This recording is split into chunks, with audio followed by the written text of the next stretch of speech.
El Evangelio como me ha sido revelado, de María Valtorta. Audiolibro 7. Glorificación de Jesús y María. Capítulo 639. Elección de Matías. 26 de abril de 1947. Sereno atardecer. La luz merma dulcemente, haciendo del cielo, poco antes purpúreo, un suave entrecielo de amatista. Pronto vendrá la obscuridad, pero por ahora todavía hay luz. Y es delicada esta luz vespertina, palidecida, después de tanto ardor de sol. El patio de la casa del cenáculo, vasta extensión entre los muros blancos de la casa, está lleno de gente, como en los atardeceres de después de la resurrección. Y de estas personas congregadas aquí, asciende un rumor uniformado de oraciones, interrumpidas cada cierto tiempo por pausas de meditación. Va mermando cada vez más la luz en este patio comprendido entre los altos muros de la casa. Algunos traen lámparas, que colocan encima de la mesa junto a la cual están reunidos los apóstoles. Pedro en el centro, a su lado Santiago de Alfeo y Juan, luego los otros. La luz palpitante de las pequeñas llamas ilumina de abajo arriba las caras apostólicas, dando gran relieve a las facciones y mostrando las expresiones. Concentrada la de Pedro, una expresión como tensa por el esfuerzo de llevar a cabo dignamente estas primeras funciones de su ministerio. De una mansedumbre ascética, la de Santiago de Alfeo. Serena y soñadora la de Juan. Y al lado de este el rostro pensador de Bartolomé, seguido del de Tomás, lleno de vivacidad, y del de Andrés, velado por esa humildad suya, que le hace estar con los ojos cerrados y un poco inclinado, parece decir no soy digno. Al lado de Andrés, Mateo, que tiene apoyado un codo en la mano del otro brazo y la cara apoyada en la mano del brazo sujetado. Después de Santiago de Alfeo, Judas Tadeo, con expresión de imperio, es un verdadero dominador de muchedumbres, y con unos ojos que mucho recuerdan en color y expresión a los de Jesús. Ahora también Judas Tadeo, el más que todos los otros juntos, mantiene serena a la asamblea bajo el fuego de sus ojos. Y no obstante, tras su involuntaria imponencia regia, se ve aflorar el sentimiento compungido del corazón, especialmente cuando llega su turno de entonar una oración. Cuando dice el Salmo, no a nosotros, Señor, no a nosotros, sino a tu nombre dale gloria por tu misericordia y fidelidad, para que no digan las naciones, ¿dónde está su Dios? Ora realmente con el alma arrodillada delante de aquel que le ha elegido, y el más fuerte sentimiento de su interior vibra en su voz. Y también él dice con toda la intensidad de su oración, yo no soy digno de servirte a ti, que eres tan perfecto. Felipe, a su lado, su rostro ya marcado por los años, pero aún dentro de la edad vigorosa, parece contemplar un espectáculo solo presente a él, y mantiene apretadas las manos contra las mejillas, un poco agachada la cabeza y un poco triste. Mientras, el celote mira hacia arriba, ausente, y expresa una sonrisa interior que embellece su rostro no bello, aunque atrayente por su austero señorío. Santiago de Zebedeo, lleno de impulso, vibrante, dice sus oraciones como si todavía hablara al Maestro amado, y el Salmo 12 brota impetuoso de su espíritu encendido. Terminan con el largo y bellísimo Salmo 118, que recitan alternadamente, una estrofa cada uno, repitiendo 2 veces el turno para cumplir el número de las estrofas. Luego se recogen en total silencio hasta que Pedro, que se ha sentado, se alza como movido por el impulso de una inspiración, y ora con voz fuerte y los brazos abiertos como hacía el Señor. Mándanos tu espíritu, oh Señor, para que a su luz podamos ver. Maranatá, dicen todos. Pedro se recoge en una intensa y muda oración, pero quizás más que pedir, escucha, o al menos espera palabras de luz. Luego alza de nuevo la cabeza, y de nuevo abre los brazos, los había aspado sobre el pecho, y, como es pequeño respecto a la mayoría, se sube a su asiento para dominar la pequeña muchedumbre que está apiñada en el patio y para que todos le vean. Y todos, comprendiendo que debe hablar, callan, mirando atentos. Hermanos míos, era necesario que se cumpliera lo que el Espíritu Santo, por boca de David, predijo en la Escritura respecto a Judas, el cual guió a los que capturaron al Señor y Maestro nuestro bendito, Jesús. Él, Judas, era uno de los nuestros y recibió el destino de nuestro ministerio. Pero su elección, para él, se transformó en perdición, porque Satanás entró en él por muchos caminos y le convirtió de apóstol de Jesús en traidor de su Señor. Creyó triunfar y gozar, y vengarse así del santo, que había defraudado las inmundas esperanzas de su corazón lleno de toda concupiscencia. Pero cuando creía triunfar y gozar, comprendió que el hombre que se hace esclavo de Satanás, de la carne, del mundo, no triunfa, sino que al contrario, muerde el polvo como un derrotado. Y conoció que el sabor de los alimentos que el hombre y Satanás proporcionan es amarguísimo y totalmente distinto del pan delicado y sencillo que Dios da a sus hijos.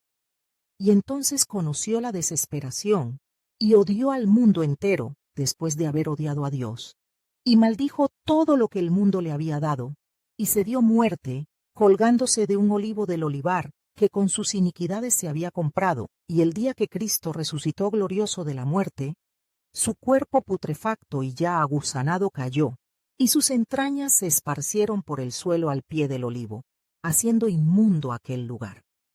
Sobre el Gólgota llovió la sangre redentora y purificó la tierra, porque era la sangre del Hijo de Dios que se había encarnado por nosotros. Sobre la colina que está cerca del lugar del infame consejo, no llovió sangre, ni lágrimas de buen remordimiento, sino que lo que llovió sobre el polvo del suelo fueron inmundicias de vísceras deshechas.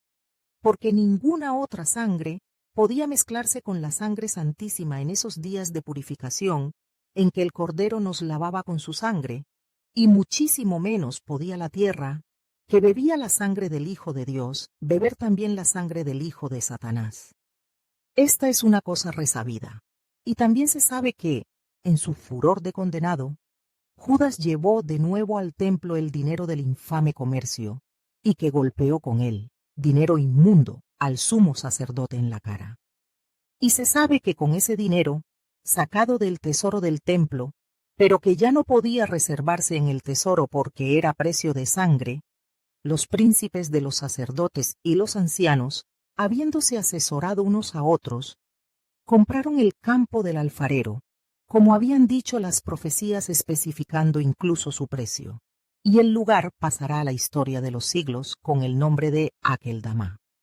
Y así quede dicho todo lo relativo a Judas, y que desaparezca de entre nosotros hasta el recuerdo de su cara. Pero que se tengan presentes los caminos por los que de llamado por el Señor, para el reino celeste descendió a ser príncipe en el reino de las tinieblas eternas, para no recorrerlos imprudentemente y no hacernos nosotros otros Judas para la palabra que Dios nos ha confiado y que sigue siendo Cristo, Maestro en medio de nosotros. Pero está escrito en el libro de los Salmos: quédese su casa desierta y nadie viva en ella, y su oficio lo tome otro.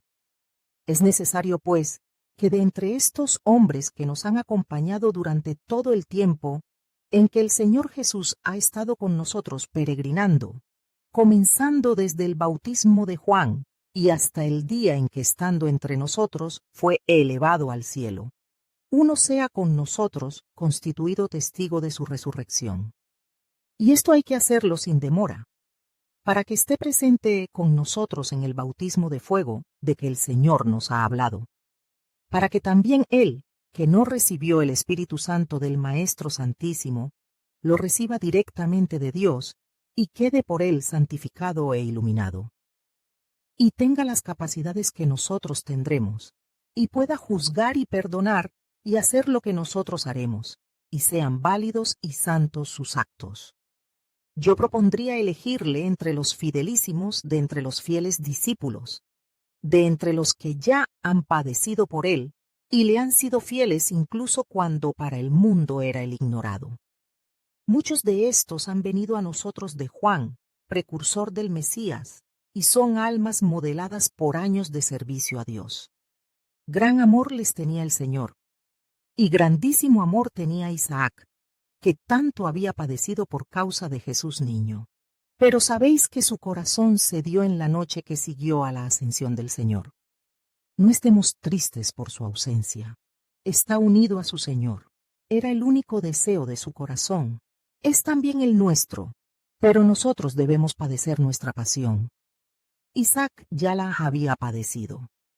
Proponed, pues, vosotros, algún nombre de entre estos, para poder elegir al 12º apóstol según los usos de nuestro pueblo, dejando, en las situaciones más graves, al Señor Altísimo la potestad de indicar. Él sabe. Se consultan unos a otros. No pasa mucho tiempo, y ya los más importantes discípulos, entre los no pastores, de común acuerdo con los 10 apóstoles, comunican a Pedro que proponen a José, hijo de José de Saba, para honrar al Padre, mártir por Cristo, y al Hijo, discípulo fiel, y a Matías, por las mismas razones que para el primero, y además por la razón de honrar a su primer maestro, es decir, a Juan. Y, habiendo aceptado Pedro su consejo, conducen a la mesa a los dos, y entre tanto oran, extendidos los brazos hacia adelante, en la postura habitual de los hebreos. Tú, Señor Altísimo, Padre, Hijo y Espíritu Santo, único y trino Dios, que conoces los corazones de todos, muestra cuál de estos dos has elegido para que ocupe en este ministerio y apostolado el puesto del que prevaricó Judas para ir a su lugar. Maranatá, hacen coro todos. No teniendo dados u otra cosa con que echar a suertes, y no queriendo usar dinero para esta función, toman piedrecitas diseminadas por el patio, humildes piedrecitas, blancas y obscuras en número igual, decidiendo que las blancas son para Matías y las otras para José. Cierran las piedrecitas dentro de una bolsa, que han vaciado de lo que contenía. Agitan la bolsa y se la ofrecen a Pedro, quien, trazado sobre ella un gesto de bendición, mete dentro la mano y, orando, con los ojos hacia el cielo, florecido ahora de estrellas, extrae una piedra, blanca como la nieve. El Señor ha indicado a Matías como sucesor de Judas. Pedro pasa a la parte delantera de la mesa y le abraza diciendo que es para hacerle semejante a él. Los otros 10 hacen también el mismo gesto, entre las aclamaciones de la pequeña muchedumbre. Como última cosa, Pedro, que ha vuelto a su sitio teniendo cogida la mano del elegido, al cual tiene a su lado de forma que ahora está entre Matías y Santiago de Alfeo, dice: Ven al sitio que Dios te ha reservado, y borra con tu justicia el recuerdo de Judas, ayudándonos a nosotros, hermanos tuyos, a cumplir las obras que Jesús Santísimo nos ha dicho que cumplamos. La gracia del Señor nuestro, Jesucristo, esté siempre contigo. Se vuelve a todos y los despide. Mientras los discípulos desalojan lentamente el patio por una salida secundaria, los apóstoles vuelven a la casa y conducen a Matías a la presencia de María, que está recogida en oración en su habitación, para que también de la Madre de Dios el nuevo apóstol reciba la palabra de saludo y de elección.